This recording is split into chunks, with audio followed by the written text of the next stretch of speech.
I purposely transferred here just because I liked the Paideia and Museum's philosophy. I come from a background of really believing in children's multiple intelligences and facilitating them to enjoy learning and be lifelong learners. I think the Paideia philosophy also allows not only students but teachers to be more creative in what they're teaching and have more of a say versus in a more traditional school you might have everybody might be doing the exact same thing from the same book and following the same lesson plan. And with the Paideia philosophy, it needs to fit your classroom and the students that you're teaching, and also your teaching style and philosophy. And the Paideia school allows that freedom that a lot of teachers want and need. Using the Paideia philosophy is giving children authentic experiences, and that's very, very critical, especially when you're teaching younger children to have a hands-on approach. And like Holly was saying, it's not very rigid. You're giving children the opportunity to be creative and teachers to be creative by doing the projects and the seminars and that sort of thing, and kind of building upon what the kids are interested in, taking what the standard course of study says and what the children's interests are, and really planning out something that's going to be meaningful for them. And we all know that if it's meaningful for them, then it's going to stick a lot better. And I've seen the change from the traditional school into now Paideia project-based school. And I love teaching here because of the collaboration. We have collaboration among the teachers, among the staff, the entire staff, and among the children. It's truly a child-driven environment where when the children come up with an idea, if it fits, we can run with it. It's not only driven by the teachers and what we say has to go. You really have the input of everybody, the children, the parents, the staff, and working together. You're not in your classroom and only your classroom. The school is your home, and all the children in the school become part of your teaching and your learning. And it's just a phenomenal place to be. And Hazel, you really have to look at the children as a whole and step outside of your comfort zone. I think that was the biggest challenge in the beginning, is we all wanted to step out of our comfort zone, and then how do we do it? And once we got there, having that support of everybody on the team and the support of the parents and the children, you become comfortable trying new things and trying these new projects and working together. And it gives you the flexibility to say, okay, this was a really good project, we're going to use it next year. And then on the other side of the spectrum, okay, this did not work, it bombed, we don't need to use it. It gives you the flexibility of saying, okay, it's all right that you tried something, it didn't work, because not everything in the real world works. So we just try it again, we tried a different way to make it better. And working here allows us to just it gives us a lot of freedom of expression, and it gives us the opportunity to say to our kids, okay, here are the choices that you have. And that was hard for me, coming from a traditional setting where the kids did exactly what you told them and there was no choice. So I struggled with that for about 4 years. I've gotten a lot better with it. I'm still working on it. I'm working on it a whole lot. Here, as I said before, everybody is extremely vested into the program. So when you walk through the office doors, you can talk to anyone in the office and they can tell you about the program.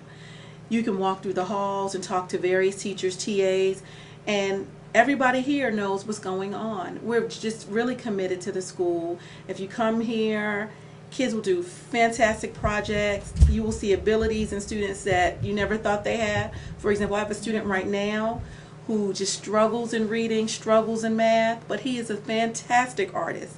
And yesterday or last week when my kids were working on their commercials, he didn't want to do any of it because he felt like he just did not know how to write. He felt like he struggled with the spelling. And then some of the other kids said, well, you draw really well. Why don't you draw posters? He drew about 4 different posters for the kids. And I was like, see, the art ability's right there. So here, kids have a chance to show what they're good in. And it may not be in all academic areas. It may be in the arts. But we provide those opportunities here for them. grade. And I think what I like most about teaching here is that we're helping the students see the real-world connections between the disciplines and why what they study here in school is important and how it even matters in the real world. I think sometimes students study something and they study it for the test, and after that they don't see the point except to pass the test. And so we work really hard to help them see that we actually do use these things in the real world, and how they're all related, that even if they don't choose to be a musician professionally, they are going to be a consumer of music, and they're going to encounter music in advertising and concerts and when they buy music. So to help them to see that the disciplines are interwoven and they're all around them and they'll always be exposed to them, and that we're helping them make those connections and then be prepared to tackle real world tasks when they get older and have jobs.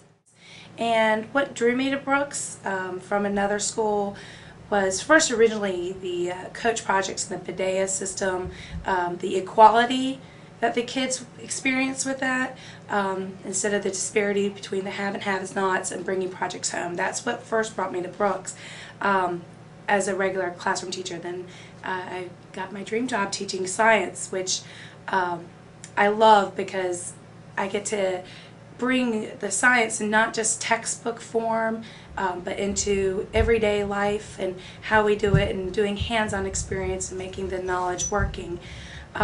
And that's what I've noticed with the students here, is that they are able to take what they've learned through projects, or everything is so integrated that they're actually creating a working knowledge and just not memorization, and that they carry it through each year and apply it, and that's just really refreshing and exciting to see. That, I agree, that's such a very neat component, because our students aren't just learning it from a book, they're not just learning it to pass a test, they're learning it to do something with it. Mm-hmm. It's that application of knowledge, and I think sometimes that step is missing in a traditional school, and it leads to, I guess, a lack of motivation, because there's no point in learning it if it's just a test. And so they see that, yeah, there is a point. You might not know why you're learning about fractions now, but here's why, and here's how people use it in the real world. So I think that's a really important step. And it makes the kids curious.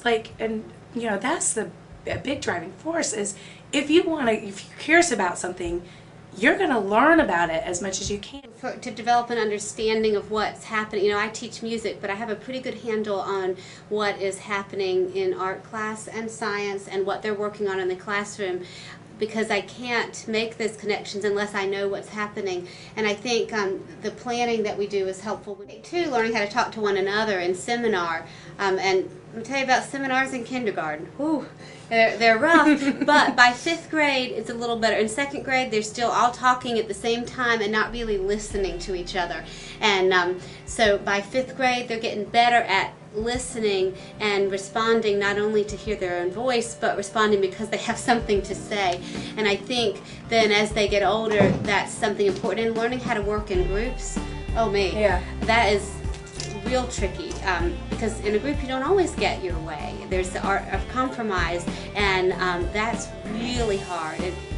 Professional learning community time, and what happens there is the teachers are coming together for an hour and a half every week, and they're looking at student work, and they're looking at the units that they're planning, and they're looking at the results they're getting from that, and how they're assessing children to make sure that they're meeting the academic rigor that we have. And we are a part of that process, so we are involved in those PLC meetings. We go to those regularly, and then minutes are taken, and that the expectation is those minutes are given to administration. If for some reason we're not there, we're not with that particular grade level or whatever it is that week.